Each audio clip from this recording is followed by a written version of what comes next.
brush fires in Roanoke County may be contained, but officials are warning people another one can start if they're not careful. WFXR's Michael Doty spoke with someone from Roanoke County Fire and Rescue and tells us why this is still a dangerous time to start a fire.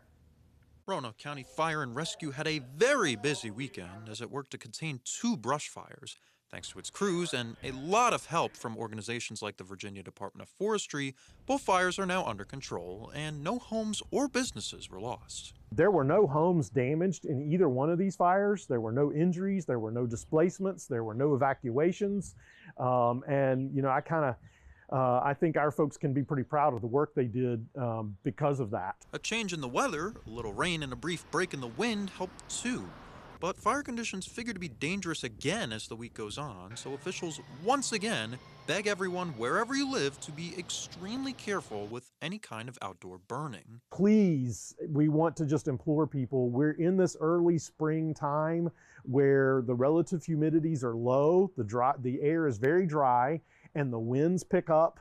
And that's what makes this such a dangerous fire weather. And that's exactly what's going to happen again over the next couple days. If more fires do happen in conditions like these, they tend to grow quickly. And the bigger a fire grows and the faster it spreads, the more manpower it takes to keep a bad situation from getting worse. For the battalion chief, who's in charge of staffing, it takes careful planning behind the scenes to make sure the rest of the county is covered in case new fires begin to burn.